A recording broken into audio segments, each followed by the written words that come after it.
Good day, ladies and gentlemen. I certainly welcome you to my home. I hope this video finds you in good health and in good spirits. Okay, what I'm going to be doing is a review video, but it's a different kind of a review video, trust me, on this particular knife that you're looking at right there in the center of your screen. It's a Benchmade Grizzly Ridge, but first things first. Before I get into the knife review and all that, I would like to thank Netrush, Netrush, of Lexington, Kentucky, for sending me this knife very expeditiously, very quickly. That's who I bought it from, through Amazon. And this box that it came in was totally shrink wrapped in plastic. The seal was not disturbed on the box itself. The integrity of this knife was 100%. This is an authentic Benchmade knife. There was no tomfoolery that went on here. And I basically got a very good product from Netrush. I want to point that out. And to my hundreds of thousands of subscribers and followers, I would like you to write customer service there at Netrush and thank Andrea. Why? Because I love her. And you'll love her too. I'll pause for a second. I'm just kidding. No, they have a very nice customer service. The lady's name is Andrea, and I like her, and I have been in contact with her. Okay, just thought I'd throw that in. A little humor. It didn't hurt anybody. Okay, here's the specs, guys, on this knife right here. And sorry if my autofocus doesn't work very well, but I've been having a lot of trouble today with low light situation here up at my home in Montana. Okay, you can see these technical aspects of this Grizzly Ridge all over the internet. Benchmade's website, Amazon, Blade HQ, everywhere. Okay, I don't need to quote all this stuff, all right? But this is technically a Benchmade Grizzly Ridge 15061 hunting folding knife, or a folding hunter type knife. We're going to see about that. Hang in there. Don't run away. Don't go to sleep. Don't take intermission. Stop typing. Stop multitasking. Just kidding you. Okay. Take a few minutes, ladies and gentlemen, and read this right here. So I'm not going to read it all off. I measured this knife, and this what it is what it is. I got wrote here. The only thing I want to point out that I don't like, that I find a little bit weird, is the descriptors that Benchmade is using for their miserable handle. They're calling this thing a dual durometer Gribery / Versaflex handle. Who does that? I mean, that's 1,000 kinds of nonsense as far as I'm concerned. Okay. Now, let me state something right out the get-go. This wasn't just like I ripped open this box and just sat down here and started ripping off a YouTube review video. I looked this piece over very, very carefully. I mean, very carefully, and found absolutely nothing wrong with it. I want to make sure that I point that out. Okay, let me get rid of this card. I hope you read all this stuff right here, because that's the technical aspects of this particular piece. Okay. They've got this touted, like I say. Let me get rid of this box. Don't need this box anymore. Like I say, this thing came in fine shape and whatnot have you. The seal right there, I think you can see that plastic. It wasn't broken or anything like that. Okay. Now, here is the knife itself. I realize I do not need to justify anything to anybody. I really purchased this not as a hunting knife. I have got 40 years of hunting experience. I have field dressed and butchered a lot of animals in my day. I'm coming at you from a position of authority, if I can say that. Okay, let me get on to talking about my everyday carry needs.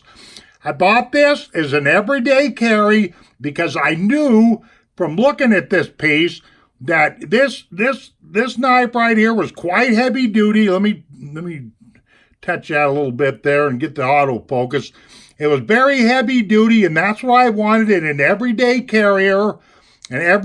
carry, excuse me. And,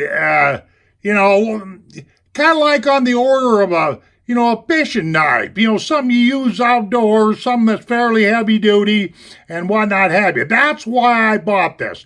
I'm trying to turn this around the best I can. I like these full liners in here. They're skeletonized in order to keep the knife, the weight down on the knife. The knife is 3.77 ounces, which is pretty cool. Here is that VersaFlex material that Benchmade seems to be so proud of. It is actually kind of a rubbery-like stuff. Some people say this hangs up in your pocket. I don't find that to be true or anything like that. I went out of my way to buy this knife because I wanted a grippier handle. I have held on to some pretty slippery knives, and they get dangerous. This material right here, this orange material, is supposed to be gribery. It's my understanding that this stuff is either polymer or it's the same stuff that they put on their reptilians, or it's some kind of plastic of some kind. I really don't know what it is.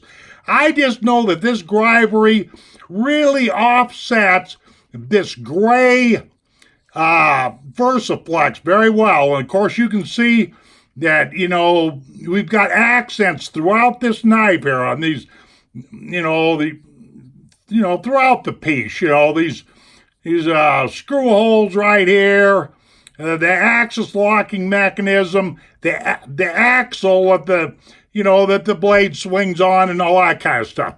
Okay.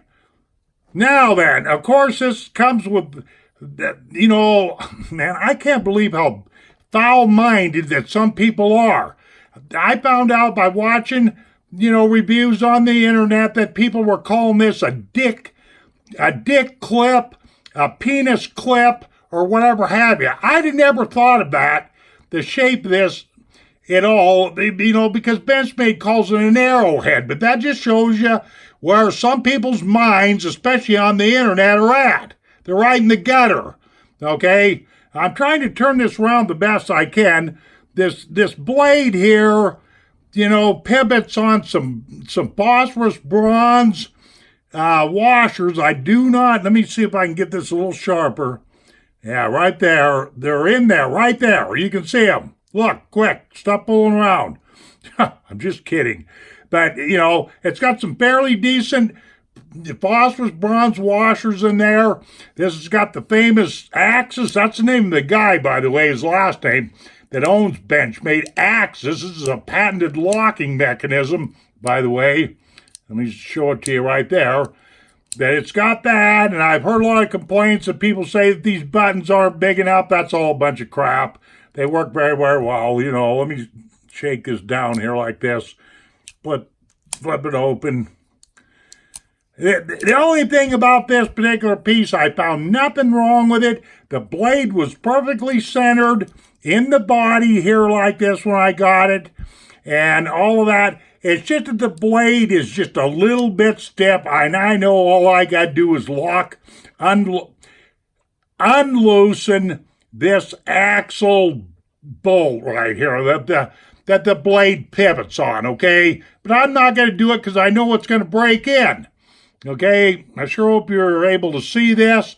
And of course, it's got these orange spacers right here, which is all well and good.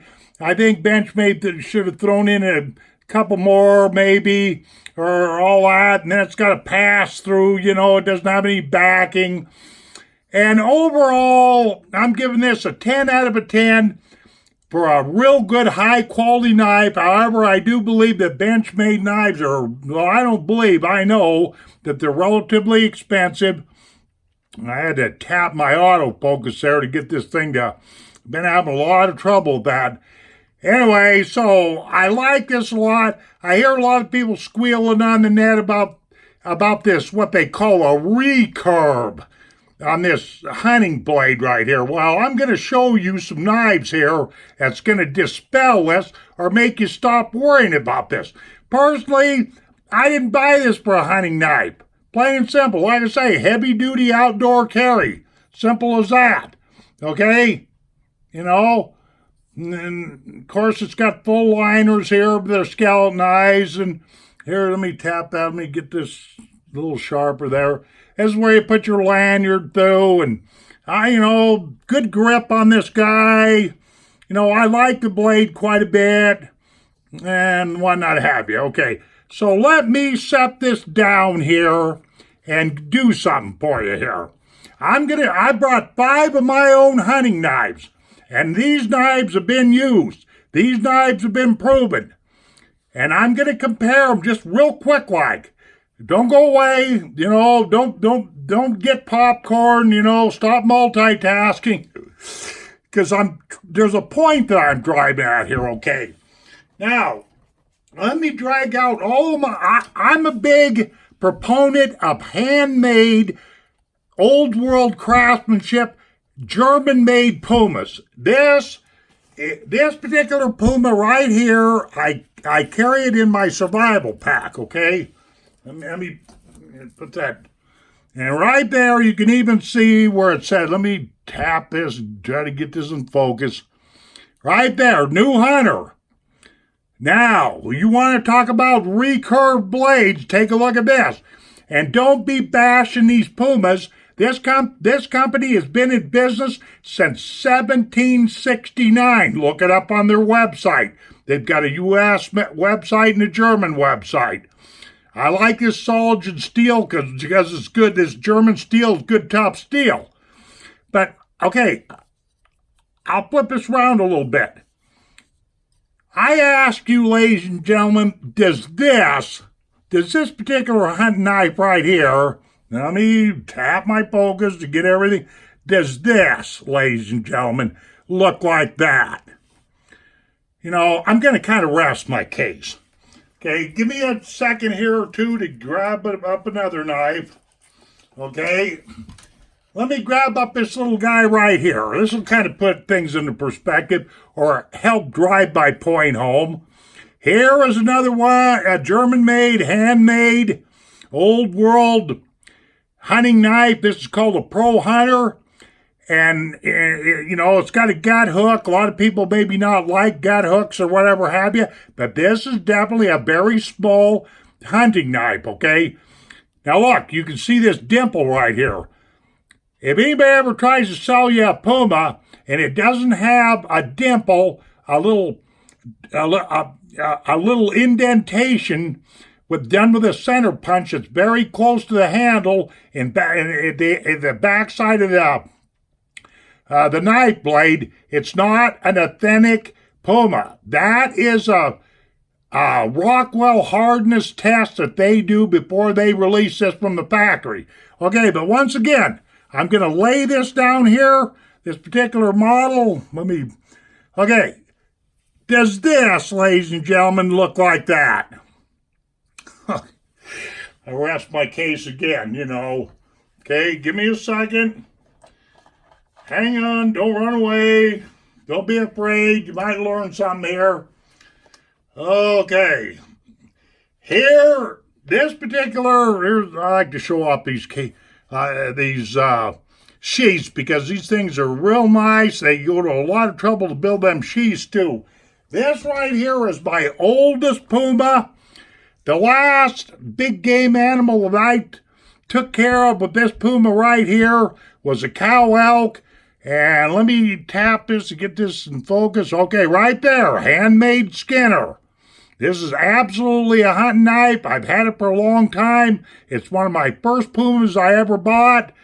As a matter of fact, in my lifetime, I have field dressed and butchered. I'm talking about from the time I harvested the animal, gutted it, field dressed it, skinned it, butchered it. I don't even know. Somewhere around 50 mule deer, 2 or 3 whitetail, and 7 elk. So I've been around this knife business, this hunting knife business especially. But once again, ladies and gentlemen, let me put this down here. Let me try to refocus that. I ask you, does this skinning knife right here, this hunting knife, look like this right here? I don't think so. Okay, here's a real old school Puma. Let me pull this out of its case. You can't hardly get these anymore. I don't even know if they make them. Let me get rid of the case here and hold this up so you can see this. This is called a Puma Pathfinder, okay? I was lucky enough, I don't know, 5-6 years ago to grab this off the internet, and I've never seen another one since. This is the way, ladies and gentlemen, they used to make the old school hunting knives. And believe you me, this is a very comfortable knife. The blade, but note this blade, all these blade shapes I'm, sticking in your face here, because I keep asking you, does this look like that? That, if you find one of these Pumas, one of these Pathfinders, grab it, because I'm pretty sure I got a collector's item on my hand there. Let me try to refocus that. Once again, does that look like that? I rest my case, ladies and gentlemen. You kind of know what I'm getting at here. Okay. Let me see. I've got just one more knife to torture you with. Look at this. This is a family heirloom. This has got a lot of sentimental value. This particular piece right here, this hunting knife, was given to me by Penny, that's my wife, her father, on my birthday in 1975. This particular knife right here has taken care of so many big game animals I can't even remember. And I'm talking about gutting them, skinning them, and all that, But let's just take a look at this. Sheets all fell apart. You can see it's all sewed together with twine and whatnot, have you? But let me... I don't have a very fancy lanyard on there, but yeah, just take a look at that guy. Let me get rid of the sheath here. This knife, this is 1975 circa. Now let me tap that so you can read that. Right there, Charade, USA, 172S. I must have been the model. But me and this particular piece of cutlery have got a lot of miles behind us. Matter of fact, I was looking at this morning and I realized I better take some metal cleaner and clean this up. This has got some kind of a synthetic handle, but it has never fell apart on me. It has always performed like it's supposed to. I've had it in boiling hot water. I've had it totally covered with gook, like it is when you're field dressing animals and all that other stuff. And so once again, I'm going to lay this down here and try to get this autofocus to do its thing. Okay, there again, I ask you, does this look like this? No, it doesn't, ladies and gentlemen. Okay, I'm going to set that aside. Okay, I can see I'm coming up on 18 and a half minutes. I'll leave you with these thoughts. This is a good piece right here. I am not dissuading anybody from let me get this autofocus, from purchasing this or whatever have you. I purchased it. By the way, while I'm thinking about it, I gave $123.25.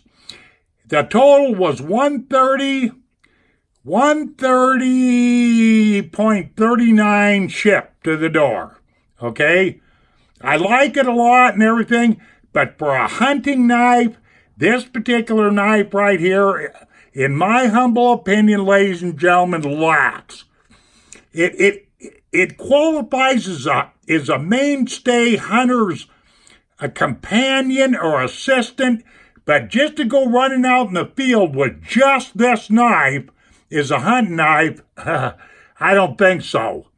After my 40 years of hunting, this knife is a little bit too small to really be called a full-fledged, dyed-in-the-wool hunting knife. That is my opinion based on 40 years of field dressing animals and hunting and whatnot have you.